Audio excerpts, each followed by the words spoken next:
किस्से कहानियाँ।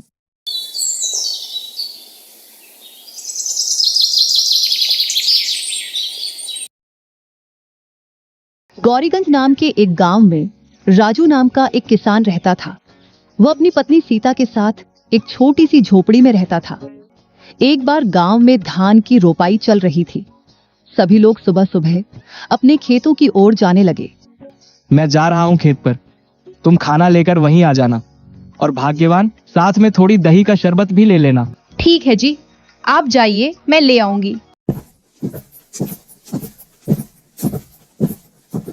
राजू अपने खेत में पहुंचता है।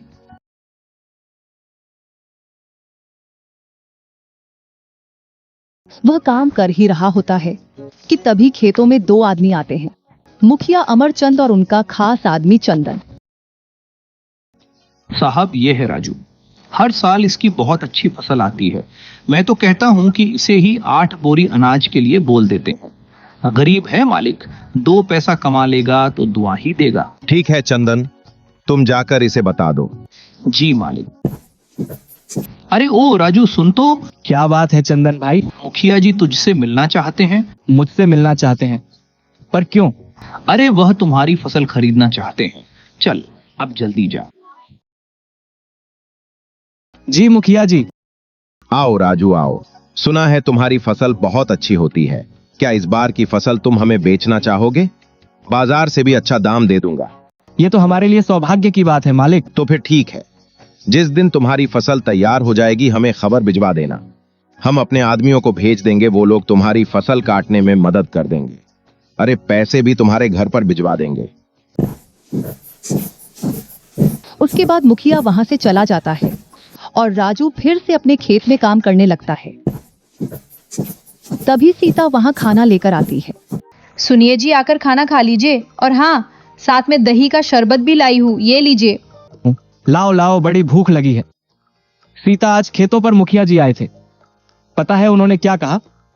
उन्होंने कहा है कि इस बार वह हमारी फसल खरीदेंगे और बाजार से अच्छा दाम भी देंगे। क्या कहा जी? ये तो बड़ी अच्छी बात है। ये सब भोलेनाथ की कृपा से हुआ है। अजी, मैं कहती थी ना, एक दिन सब ठीक हो जाएगा। हाँ सीता, भोलेनाथ करें ऐसा ही हो। फिर दोनों साथ में बैठकर खेतों पर ही खाना खाते हैं। सुबह से दोपहर तक काम करने के बाद राजू घर आता है। शाम को जब वह उठा तो बाहर के क्यारी से सब्जियां तोड़े। सीता माँ, सब्जियों को बाजार में बेचकर आता हूँ, ठीक है ना? सुनिए जी, आप समय से घर आ जाइएगा, रात होने से पहले। ठीक है भाग्यवान। बाजार में सब्जियां बेचने के बाद राजू को एक बूढ़ी औरत दिखती है जो मछलियां बेच रही थी। मछली कैसे दे रही हो काकी? बेटा राजू, भगवान की कृपा से आज तुम मेरी सारी मछलियां बिक गईं। अब शाम भी हो रही है और मुझे घर भी जाना है। एक काम करो, 100 रुपए में तुम ये दोनों मछली ले जाओ। ये लो काकी, 100 रुपए। आज सीता से कहूंगा कि मछली बनाए शाम को। घर पहुंचकर राजू बोला, अरे ओ सीता, कहाँ हो? ये लो मछली लाया हूं, आज शाम को मछली ही बनाना, बहुत मन कर रहा है। हाँ जी, ठीक है, मैं खाना बनाना शुरू करती हूँ, तब तक आप हाथ मुंह धो लीजिए, ठीक है? अरे वाह, तुम्हारा तो कोई जवाब नहीं। क्या मछली बनाई है! आह, मजा आ गया। इस तरह से कई महीने बीत गए और राजू की खेतों में सोने की तरह फसल उगाई। सीता, मैं खेत पर जा रहा हूं, मुखिया के आदमी पहुंचते ही होंगे।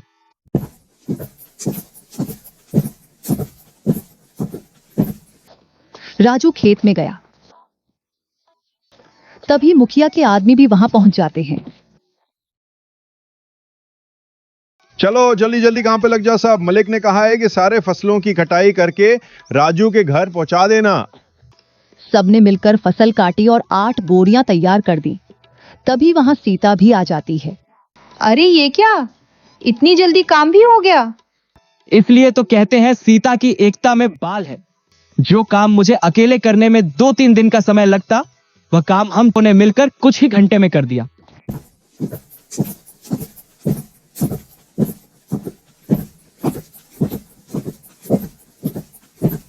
इसके बाद सबने मिलकर बोरियां राजू के घर तक पहुंचा दी। चलो भाई राजू, अब हम चलते हैं। कल हम सब आके ये बोरियां सेठ के घर ले जाएंगे। चलो, आज का काम तो खत्म हुआ, अब बस कल का इंतजार है। तभी आधी रात को राजू के घर के बाहर कुछ चोर आते हैं। मेरी बात ध्यान से सुनो, हमें पूरा काम करके ही लौटना है। खाली हाथ लौटे तो सरदार हमें छोड़ेंगे नहीं। वह चोर धीरे धीरे राजू के घर से सारी बोरियां चुरा कर ले गए।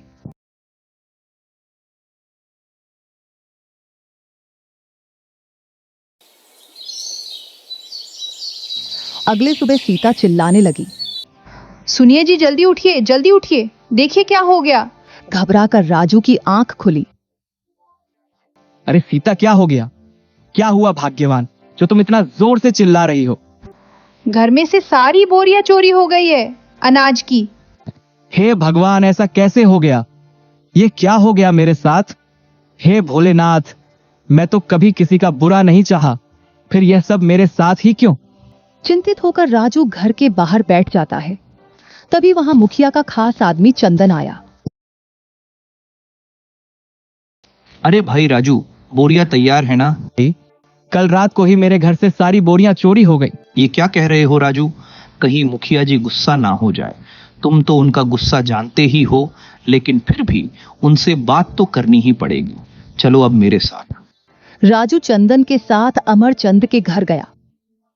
क्या हुआ राजू, तुम सब खाली हाथ क्यों आ रहे हो? मुखिया जी, कल मेरे घर से सारी बोरियां चोरी हो गई।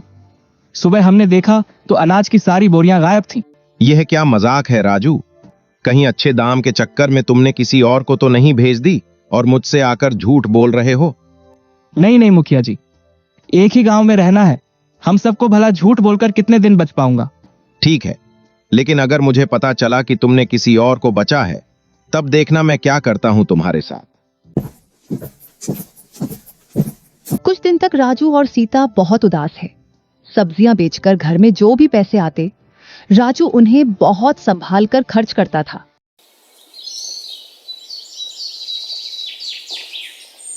एक दिन राजू खाना खाने बैठा और सीता भी उसके पास ही बैठी थी। सुनिए ना, कितने दिन हो गए हमें इस तरह से सब्जियां बेचकर गुजारा करते हुए, लेकिन फिर भी हमारा घर नहीं चल पा रहा है। सिर्फ सब्जियां बेचकर हमारा गुजारा नहीं हो सकता। पहले तो हम अनाज बेचकर अपना गुजारा कर लेते थे, जिससे साल भर हमारा खर्च निकल जाता था। लेकिन अब तो हमें अगली फसल के पक जाने तक का इंतजार करना होगा। आप बताइए ना, ऐसे कैसे घर चलेगा? मैं जानता हूं, लेकिन मैं क्या करूं? मुझे कुछ भी समझ नहीं आ रहा। कि राजू थाली में रखा अचार रोटी के साथ खाता है। अरे सीता, ये अचार कहां से लाई हो? ये अचार तो मैंने बनाया है घर पर। ये अचार ही हमारी समस्या का समाधान है। मेरी बात सुनो ध्यान से। तुम अचार बनाना और मैं लोगों के घर घर जाकर अचार बेचूंगा। पहले हम लोगों को अचार का स्वास्थ्य खाएंगे, उन्हें पसंद आया तो वह जरूर खरीदेंगे। लेकिन अगर उन्हें पसंद नहीं आया तो? अरे कैसे नहीं आएगा? मेरी सीता ने जो बनाया है वह अंग्रेजी में क्या कहते हैं, फैंटास्टिक अचार बनाती हो तुम।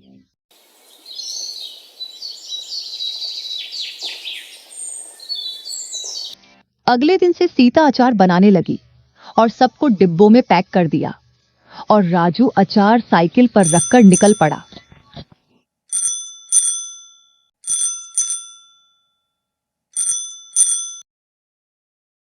घर पर कोई है भाई? अरे आ रही हूँ। पता नहीं सुबह सुबह कौन परेशान करने आ जाता है। अरे राजू भैया, आप सुबह सुबह यहाँ कैसे आना हुआ? अचार बेचने का काम शुरू किया है भाभी जी, इसीलिए घर घर जाकर अचार बेच रहा हूँ। खरीदना चाहेंगी? 100 रुपए में। जरूर भैया, जरा चखाना तो। उस औरत ने अचार चखा तो उसे बहुत पसंद आया। सच में राजू भैया, ये अचार तो बहुत स्वादिष्ट है। मुझे एक डिब्बी दे दीजिए।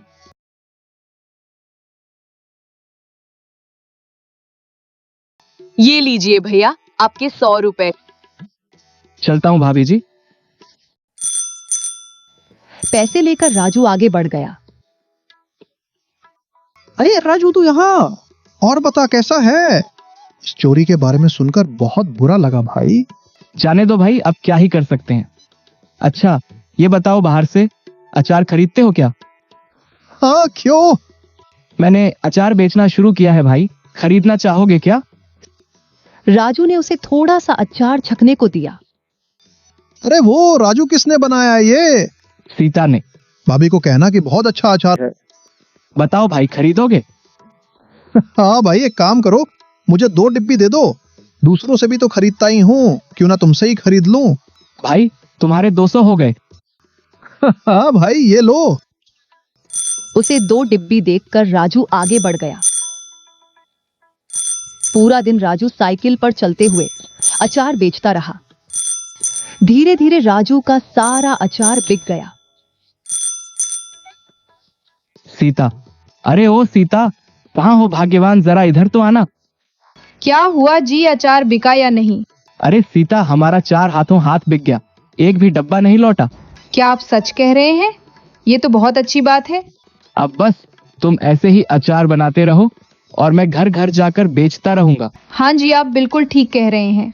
मैं तो कहती हूँ कि आप दूसरे गांव में जाकर भी अचार बेचा कीजिए। आप जितना ज्यादा अचार बेचेंगे उतना ही तो हमारा फायदा होगा ना। अब से मैं और भी ज्यादा अचार बनाकर दे दिया करूंगी और आप दूसरे गांव में भी बेचना। ठीक कहा तुमने, मैं ऐसा ही करूंगा। अब कल से तुम और भी ज्यादा अचार बनाना। हाँ जी, आप 1 हफ्ते रुक जाइए। 1 हफ्ते में बहुत सारा अचार बनाकर तैयार कर दूंगी। उसके बाद आप बेचने जाना, क्योंकि अचार पकाने में भी तो समय लगता है ना। सीता अचार बनाना शुरू कर देती है और राजू बाजार में सब्जियां बेचता है। कुछ दिनों में अचार तैयार हो जाता है और राजू फिर से उन्हें बेचना शुरू कर देता है। अब राजू दूर दूर के गांव में जाकर भी अचार बेचा करता था।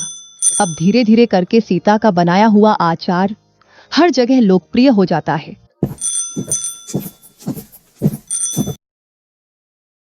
क्या बात है राजू, जरा अपना अचार तो चखना। मैंने सुना है तुम्हारा अचार लोगों को बहुत पसंद आ रहा है। ये तो सबका प्यार है मुखिया जी, ये लीजिए, आप भी चखिए। अरे वाह राजू, ये तो बहुत बढ़िया अचार है। मेरे घर पर कुछ दिनों बाद भंडारा है, इसलिए कुछ दिनों बाद मेरे घर पर 30 किलो अचार भिजवा देना। मैं अपने आदमियों को तुम्हारे घर भिजवा दूंगा, वो जाकर अचार ले आएंगे और तुम्हारे पैसे भी दे देंगे। जी मुखिया जी। कुछ दिन ऐसे ही बीत जाते हैं। अगले दिन जब राजू और सीता उठे तो घर में फिर से चोरी हो चुकी थी। इस बार अचार की चोरी हुई थी। सुनिए जी, घर में फिर से चोरी हो गई है। किसी ने हमारा रखा हुआ सारा अचार चुरा लिया। राजू जल्दी से उठा और वहां गया जहां उसने अचार रखा था। यह सब देखकर राजू बहुत निराश हो गया। हे भगवान, यह क्या हो गया सीता। मैं मुखिया जी को बात कराता हूँ, कहीं और से उन्हें पता चल गया तो गुस्सा करेंगे। मुखिया जी, इस बार फिर से हमने जो आपके लिए अचार तैयार किया था वह चोरी हो गया। क्या? ये हमेशा मेरे साथ ही क्यों होता है? मैं जब भी तुमसे कुछ मांगता हूं तो वो तुम्हारे घर से चोरी क्यों हो जाता है? मुझे तो लगता है तुम अपना सामान मुझे बेचना ही नहीं चाहते। ठीक है, मैं आज के बाद कोई भी सामान तुमसे खरीद लूंगा ही नहीं। जाओ। ऐसी बात नहीं है मुखिया जी, आप खुद ही सोचिए ना, मैं भला आपसे दुश्मनी क्यों मोल लूंगा। आप चिंता मत कीजिए, मैं फिर से आपके लिए 30 किलो अचार तैयार करता हूँ। ठीक है, मगर इस बार कुछ हुआ तो तुम देख लेना, अच्छा नहीं होगा। राजू अपने घर गया और चिंता में डूब गया। इस बार राजू ने ढेर सारे डिब्बों को एक साथ रखा और सोने चला गया। अचानक रात को चिल्लाने की आवाज आई। अरे ये क्या कर दिया, कोई बचाओ हमें। पानी, अरे कोई पानी दो हमें, मेरी आंखें जल रही हैं। राजू ने जाकर देखा तो सारे के सारे चोर दर्द से चिल्ला रहे थे। पानी, अरे कोई पानी दो हमें, मेरी आंखें जल रही हैं। अब आया ना मजा। तुम लोगों को तो जैसे आदत ही पड़ गई थी मेरे घर में चोरी करने की। क्या मजा आता है तुम्हें यह सब करने में? जितना दिमाग चोरी में लगते हो उसकी जगह कुछ और कर लेते ना तो अभी इज्जत की जिंदगी जी रहे होते। चलो बताओ, क्यों चोरी कर रहे थे? किसने कहा था तुम्हें यह सब करने को? ये सब हम अपनी मर्जी से नहीं कर रहे थे, ये सब हमने चंदन के कहने पर किया। क्या कहा तुमने? चंदन? भला उसे क्या जरूरत पड़ गई? वो सब मुझे नहीं पता, हम लोग को माफ कर दीजिए, पुलिस को मत बुलाइएगा। ठीक है, मैं पुलिस नहीं बुलाऊंगा, लेकिन मेरी एक शर्त है। अगर तुमने गांव में फिर से चोरी की, तुम सबको जेल में डलवा दूंगा। ऐसी नौबत नहीं आएगी राजू भाई, हमें माफ कर दो। फिर सारे चोर चले गए।